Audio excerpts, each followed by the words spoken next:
me to page 118. The care that evil gives her young.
You may be seated.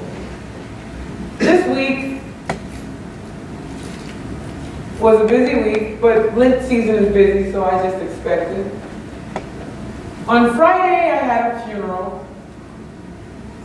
And funerals are tolling on a pastor.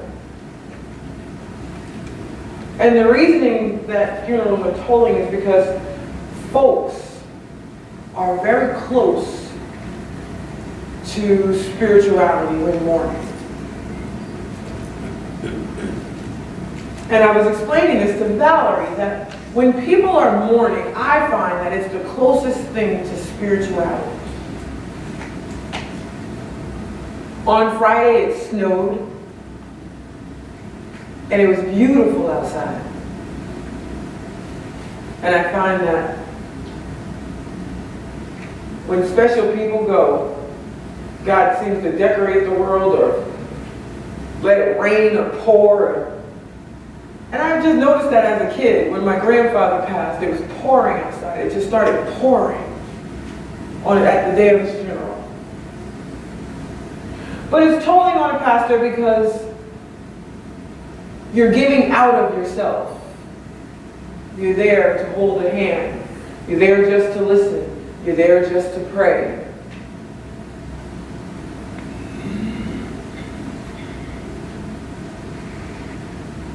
And I find that people are more susceptible to the voice of truth when they are experiencing the reality of grief. They realize that there's something bigger than themselves. Many times we walk around and we really believe that everything that we're doing is the most important thing. But when we're dealing with grief, we remember this life is not promised. And in any day, any of us can be called to our Savior.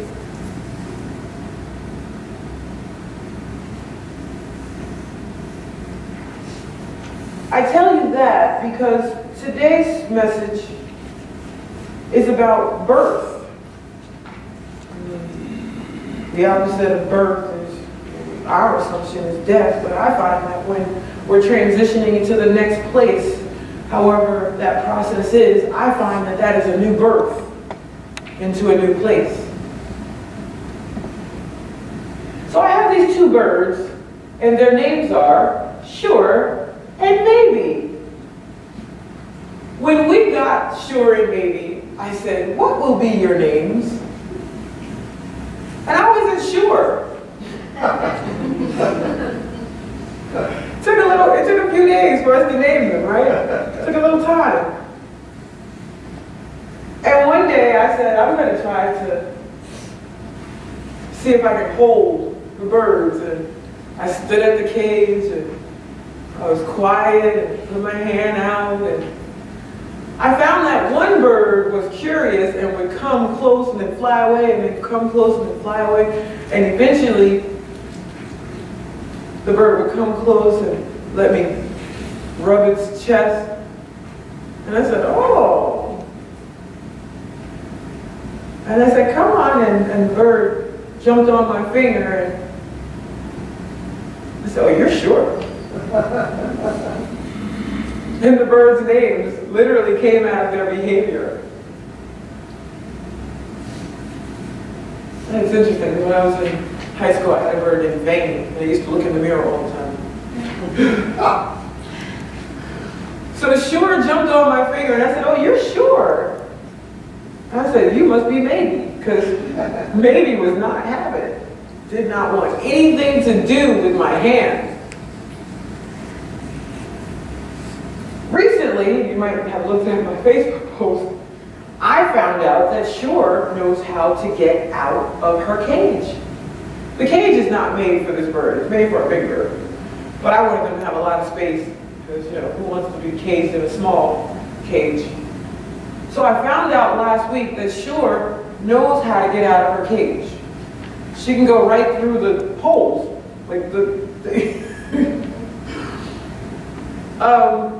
and Sure got out, so I started to call Sure, and Sure started to fly to me and then fly away and fly to me and fly away. Eventually, I had Sure in my hand, and Sure sat with me for a good hour in my hand. And then eventually Sure went up and perched itself above my head, and I thought to myself, oh Lord, don't let Sure poop on me.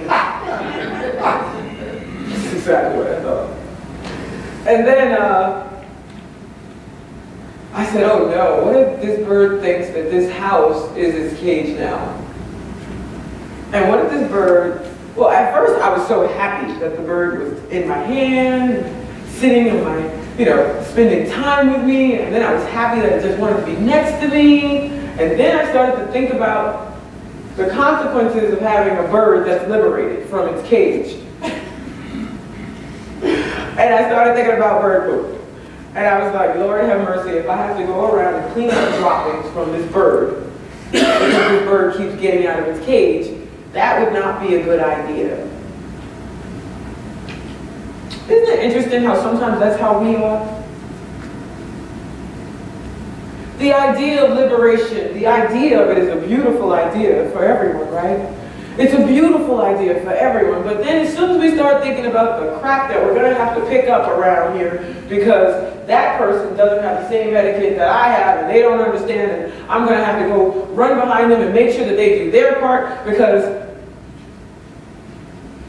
they might not understand the rules of this liberated life. It's amazing how quickly we move from yes, kumbaya for everyone, until we think about the reality of what we might lose. Well, we might lose our understanding, our identity of ourselves. We might lose what we worked so hard to get. We might lose, for me, a clean house, because I don't do bird dropping. But the funny thing is, there was a moment where I said, I actually have it on videotape, where I said, oh, I hope Sure doesn't have bird droppings on me. And then I thought about an old tale that I heard when I was a kid, that if you do get bird droppings on you, it's good luck, you're going to get money that day. So then I actually thought, well, I could get some money. Isn't it funny how as soon as we think about what we get to gain from someone else's liberation, it makes it okay, like, well, I will be able to get this out of it. It's human behavior. I think about Sure and Navy, and I think about how so many times we believe ourselves to be so sure that we love well, sure that we are open and giving and kind and true. And then many times in our secret places, it's really more like a maybe. Maybe I want everybody to have. Maybe. Is it going to affect me? Am I going to have to see different people in my neighborhood? What are they asking for me? What do they want from me? So the scripture that we read this morning is Jesus talking to Nicodemus, telling him about being born again. And to be born, you're in a confound space, and then you're born into the world, and the world is a big space, and now you have all this space and there's so many things you have to learn about this space. There are things that you've never done. You have to learn to walk. You have to learn to talk. You have to learn to move and breathe. You have to learn to eat. You have to learn to do everything. And if you think about this in the spiritual sense, to be born again, how much of the learning have you experienced in the spiritual realm of what is required of you? So we all know that we are born again. We're all baptized. We all have accepted our salvation, and we've said, God, we want to be more like you. And Jesus is saying, well, first let's start out with the knowledge that you have been liberated, that you have been freed, that you have been blessed with life and life more abundantly. Not only are you liberated, you are now to be a liberator.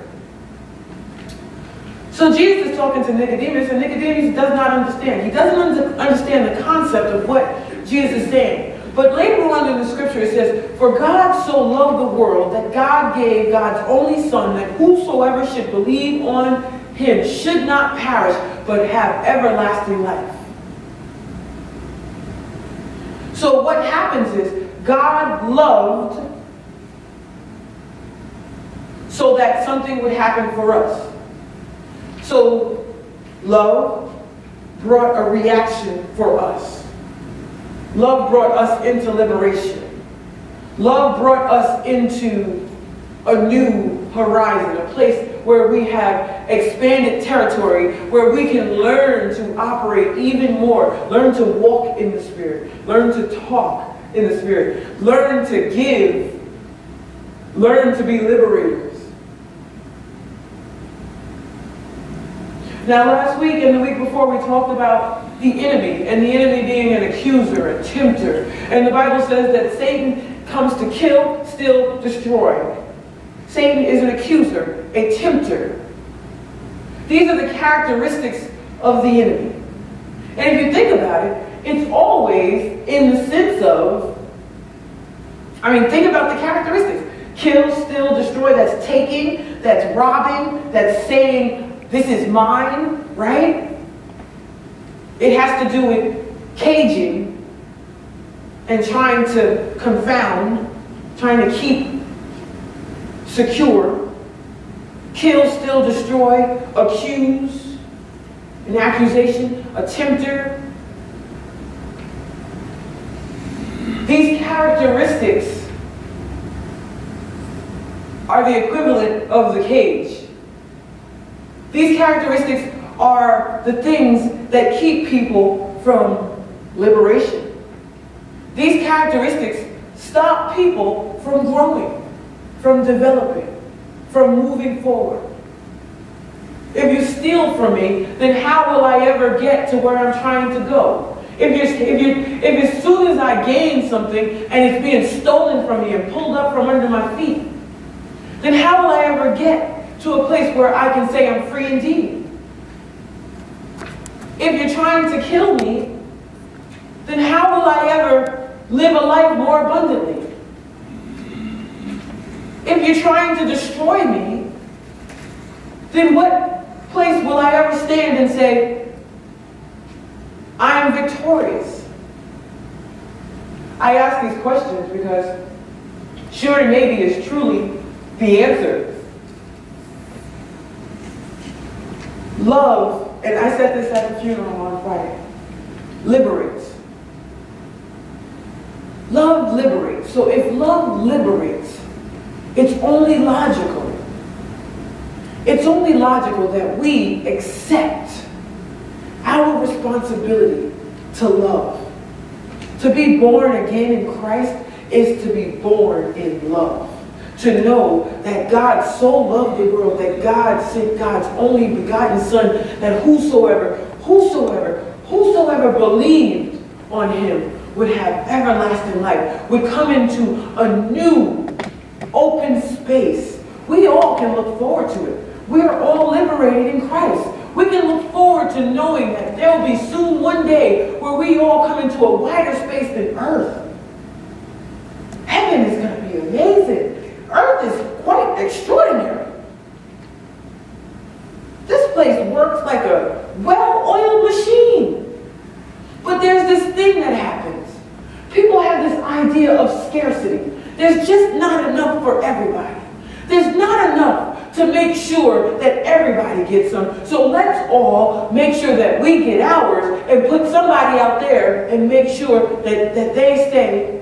And that is an accusation. That is a stealing and killing and destroying. And that is the characteristics of the enemy.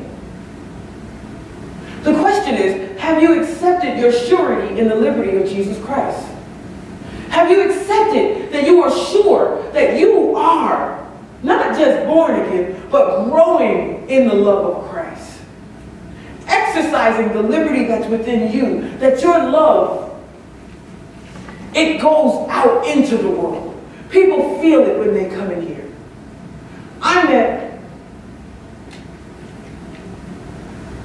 We had a conversation at the book discussion. And we talked about what people feel when they come to this church. And I talked to 2 people this week. It was astonishing, but I talked to 2 people this week. One guy, I gotta tell you what happened, guys. Friday, on Tuesday night, I was coming from the district superintendent's house, and I was there and got home at like 11 o'clock at night. It was so late. And I was tired, and I was mad that my day went this long, and I had to go in the house and literally just crawl in my bed and take off my shoes. And I thought that was what was going to happen. But I drove really slow in Monroe at the lake, coming off the highway, and I see my sister standing outside at the new bar, Oceans, in town. And I go, what? Are you kidding me?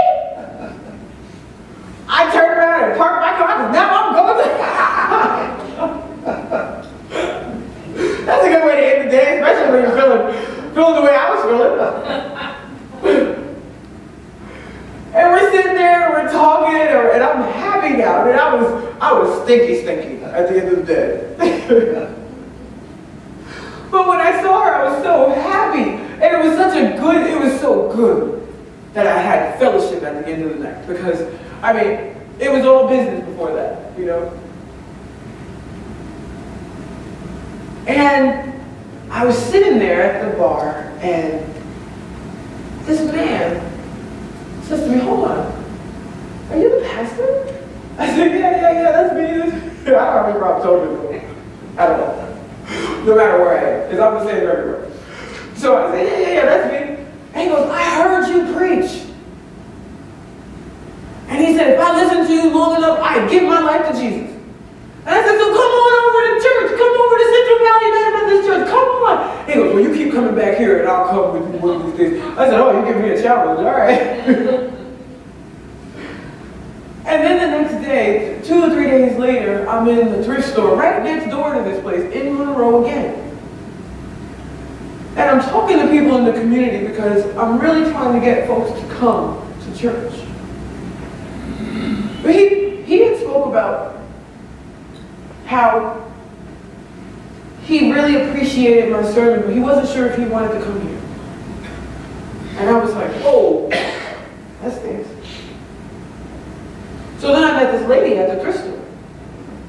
She said she had sat in this church for a while. And one day she just got up and ran home. Never came back. She said she had heard my sermon at the Monroe Church. And she was so blessed by the sermon. I said, well, come on over to Central Valley. Come on over to Central Valley Church. Come in and worship with us. And she said, I don't know how I feel about that. It was disheartening to see this disconnect. And I point this out to you. I tell you this not to be in any way rude or hurtful, but what I found was that she was looking for an unconditional love. She was looking for a welcoming love. Not to say that we don't have it here, but can we do more? Can we be so sure in our relationship with God that whoever walks through the doors, we can share an extraordinary love? That when people experience us, they can't forget us because they experience such a bright, shining love, a liberating love, a love that says you're so welcome here and we want to know who you are. We want to be your family. And if you'll accept us, we will take you in and wrap you up and cover you and pray for you and be a friend to you. To be sure and liberated in Jesus Christ is to walk in liberation. And liberation just creates more goodness. If a child, this is proven it's proven, a child who's being educated cannot be educated if they do not feel like they are known. To be known is like my birds. When the birds came and sat on my hand, I said, we're growing in a relationship. This is a relationship. I'm loving on you and you're loving on me. And it's real and it's genuine and it's good. And it's spontaneous. And creations are possible. How can you create if you're confounded? We are all called to stand in our liberation and to share our liberation. To share what God gave us. The Bible says, for God so loved the world that God gave God's only begotten Son. God did something for us so that we could have a new reality. And God requires all of us to do something. The Bible says, until Jesus is high and lifted up.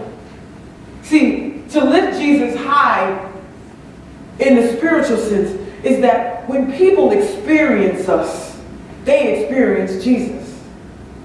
They experience a guy who hung out with people who people thought were questionable. They experienced a guy who went around talking to women when it wasn't even popular to talk to women. They experienced a person who said, oh, we only have 5 loaves and 2 fish. Well, that's all right. We're going to make this work. We can feed everybody. There's more than enough. As long as we operate in scarcity, in the attitude of there's not enough, we have to make sure we protect what we have. We have to make sure that we keep what we have and nobody else can come into this space with us. As long as we're doing that, we are acting as if we still are kind of like maybe. But it's so much better when we're sure. Amen?